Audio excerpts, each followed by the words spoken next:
So the city of Wheat Ridge is really well known for its great parks and great open spaces and our proximity to the Front Range and the mountains. With that has become an increase in wildlife in the city of Wheat Ridge and the Front Range. Over the past 30 years, we've seen an increase in foxes, coyotes, and other wild animals within the city of Wheat Ridge. Our community services team has taken note of that, and they're working on a management plan to help all of its residents and the businesses in Wheat Ridge manage those new influx of wildlife within our city. We are going to talk about urban wildlife in general and probably spend a lot of time on coyotes and just talking with city staff and personnel and kind of get us all on the same page and geared up and ready for the conflict calls that'll be coming in. To assist our community services department in developing their wildlife management plan, we brought in a district wildlife manager from the Colorado Parks and Wildlife Group to work on this management plan and to train our code enforcement officers. Some of the statistics here in the state show that we lose about 30,000 acres a year to human development. So conflicts with wildlife are on the rise, and it's not going to get better anytime soon. We're so close to the foothills, and we have so many open spaces and green belts and parks. We will always have urban wildlife in our communities. Those green belts, those parks, and those open space areas serve as nesting grounds. They serve as homes for wildlife, and it's important that we as humans are sensitive to those kinds of things so that we can minimize those conflicts that might arise between humans and urban wildlife. Well, the Animal Welfare and Control Commission is a commission of citizens, and what they bring to the police department, to the city, is a citizen perspective on animals and wildlife in our city. The role of the commission is advisory, and their purpose is to advise the police department, the police chief, the mayor, and city council, as well as citizens about wildlife and animals in our community, and to make recommendations based on issues that may arise in our community involving animals to the police department and to the mayor and city council so that we can act on those. Hi, I'm Mayor Jerry DiTullio. I'm here today with Mary McKenna, who is the supervisor of our Community Services Department. They also handle animal control issues. And so today, Mary, we had a pretty long discussion with the Colorado Department of Wildlife about managing and sightseeing of more and more coyotes in the city of Wheat Ridge. What did you learn today that you could actually implement in the field? Recently, we've had some sightings of coyotes in the city, and what we'd like to do is educate the public on how to coexist safely with coyotes. Our wildlife officer gave us some ideas on how you can deter wildlife from encroaching on your property and safely coexist with them. I have been in this area now for 13 years, and when I first started, we had a lot of calls of the raccoons and the rabbits and the skunks under porches. In 2007, I had my first call of a coyote living under a porch with her pups, so denning under a porch. We've always kind of had a feeling that coyotes can travel some pretty big home ranges. There was a study in Chicago, Illinois, and Cook County, and they have found some of their coyotes in that very urbanized setting spent their entire life within 1 square mile. That just tells you if habitat components are good, the space requirement kind of goes out the window. They don't need to go as far to find the habitats that they need. Mary, it's my understanding you learned some new techniques today about how to address a coyote when you see one. What are some of those techniques that a citizen should use when they run into a coyote? One way, especially with coyotes or any wildlife animal, is to make a lot of noise. Also, be bigger than you are, just like they would with a dog that's approaching you. Make them uncomfortable where you live, so they don't want to be there.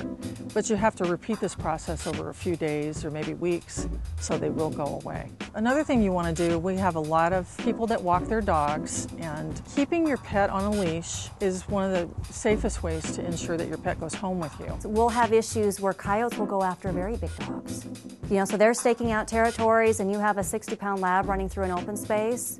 They'll go after that lab just as quickly as they will a 6-pound poodle. Also, watch your pet in the backyard. Remove food dishes and water. You don't want to attract any animal in.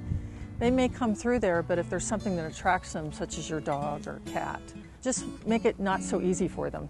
Coyotes see pets as a food source, and one of the things I've heard that if you're letting your dog out or your cat out to go to the bathroom, you should do it at different times of the day so that the time schedule is different, so the coyotes or the foxes don't see that as a food source every day at dusk or every day at dawn. Oh, absolutely. Anything out there that they find readily available every day at the same time, they're going to stick around and take advantage of it. Is it a bad idea to leave pet food outside? It is a bad idea for many reasons. Not only are you inviting like birds down, but you're inviting the whole chain of animals down. So you want to keep that to a minimum. I know people do like to feed birds, but keep those safely off the ground where other animals can't get it, and clean up the ground after the animals. We're okay with people feeding songbirds as long as that is done responsibly so that other animals aren't getting into that.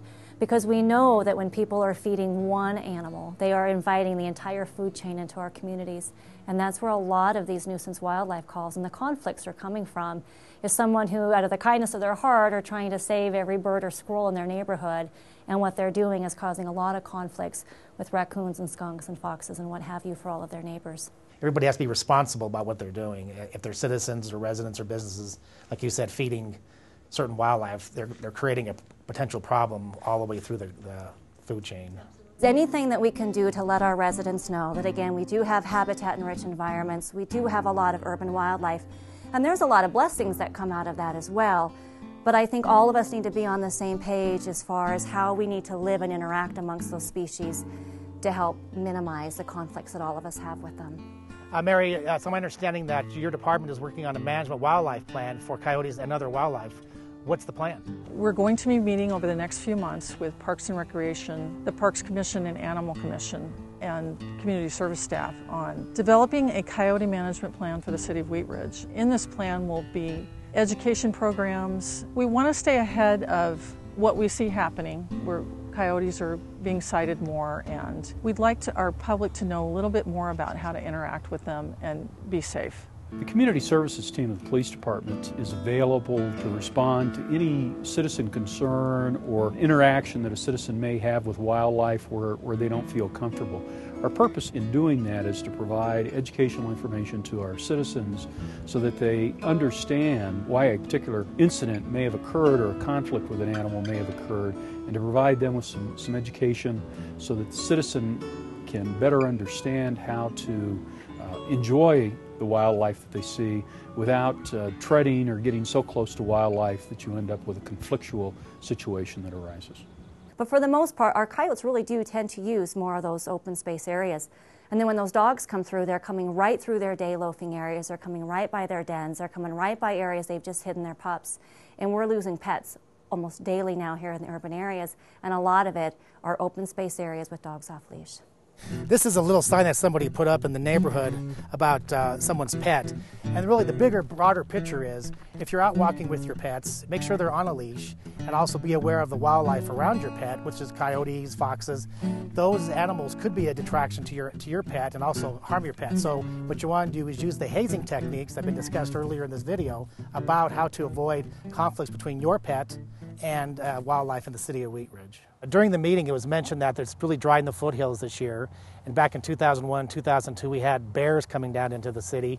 What's your take on that? What was the recommendation from Parks and Wildlife about folks chasing bears and helicopters and media attention? What's your plan of attack on that in case we have bears coming down into the city again looking for food? Our plan of attack would be to make sure our public knows what to do. They should contact dispatch if they have a bear sighting.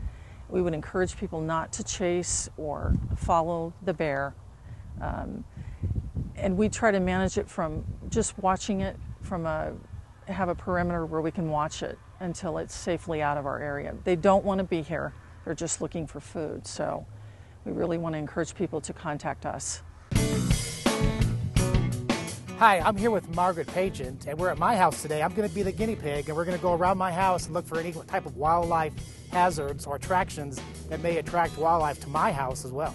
So the first place we're going to start today near my house is this Rocky Mountain Ditch. I've lived next to this ditch for 30 years, and it's a natural corridor for animals to travel between parts of the city.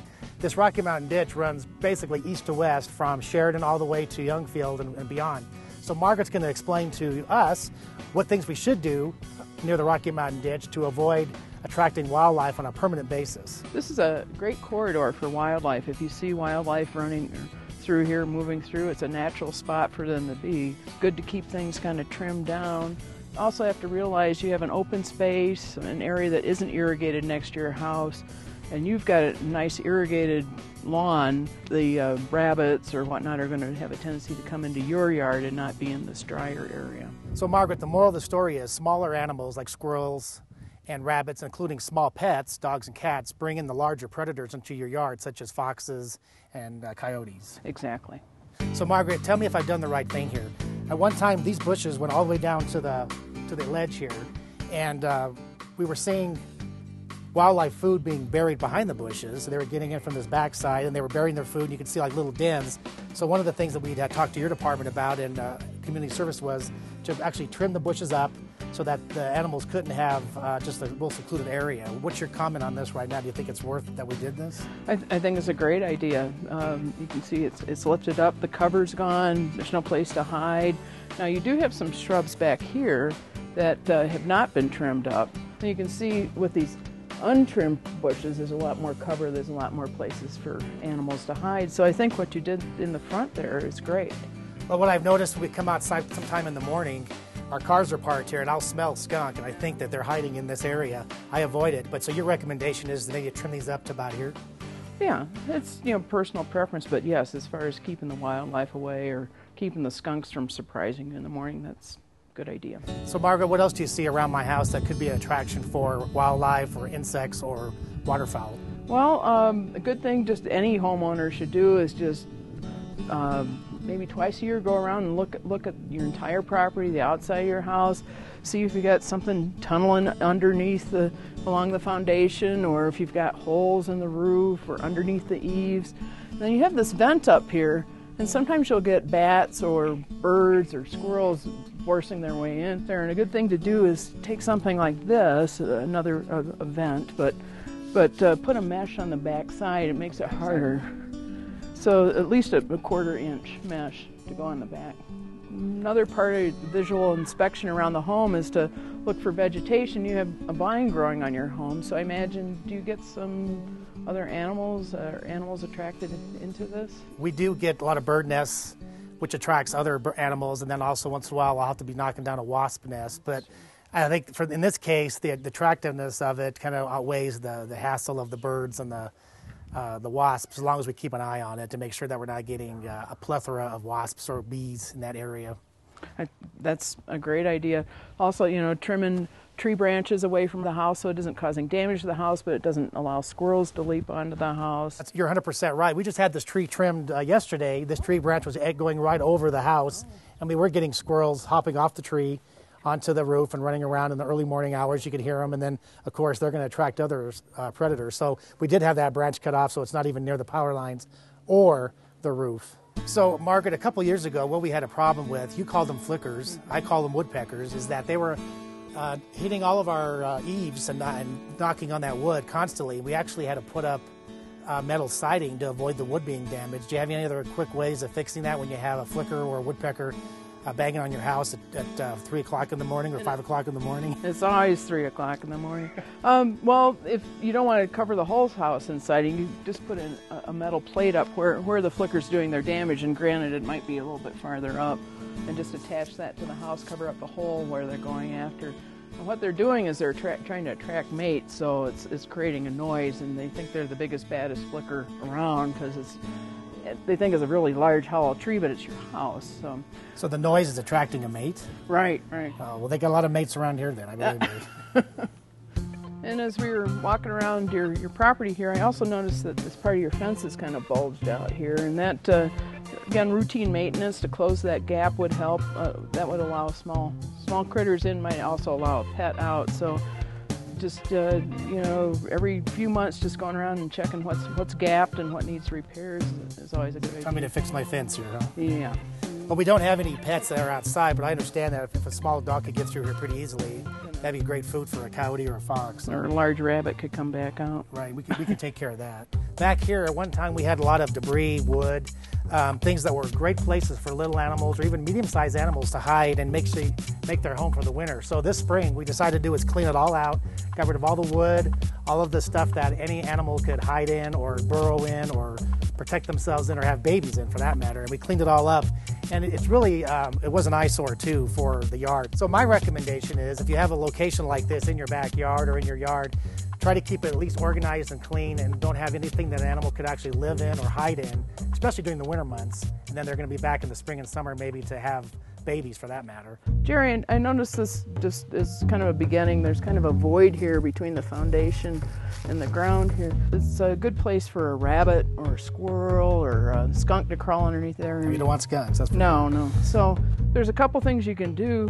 You can put something like this up. You want to bury this a couple feet underground.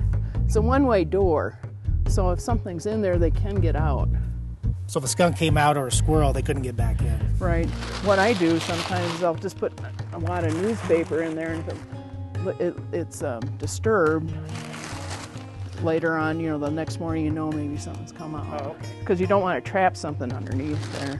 Now, you don't really have a deck here, but if you did, and you had something under there and you really wanted it to come out, there's several hazing techniques you can use. You can leave lights on, you can run a radio. Sometimes you can take an ammonia-soaked rag, throw it under the deck, and if you put a large long string on it, you can retrieve it later on. During the inspection of your home, we noticed that you had a chimney that wasn't capped. And this is called a chimney cap. It's a pretty easy thing to put on. You don't want to crawl up there. Get a handyman to do How's it. Santa Claus going to get down the chimney with this? Well, that's it. He won't. But neither will Santa, squirrel, or his helpers. or his helpers, raccoons especially. And if you do have a problem with a animal in your chimney, last thing you want to do is start a fire. You don't want to smoke them out. I noticed when we pulled up today that it was trash day, and I did want to mention that putting your trash just out on trash day morning is the best. You leave it out overnight, there's all kinds of critters that'll come and knock stuff over, especially if you put one out without a lid on it. So a lidded trash can's good, and keeping the trash in the garage or some other place until trash day morning is the best thing. Eliminate all kinds of problems in the neighborhood. Really, it comes down to urban wildlife have always been here. Are conflicts increasing? Yeah, they are. And again, these animals are adapting to us, and they're feeding off of our behavior, and they probably are causing a lot more conflicts and problems to people. But they've always been here. Obviously, the wildlife population in Wheat Ridge is growing, so we're not going to get rid of the wildlife, but we have to learn how to live with it, coexist with it, and we have some common sense tools in our toolbox to work with wildlife to make sure that the wildlife isn't infringing on your property or your pets. So let's work together to enjoy our wildlife in the city and also grow together.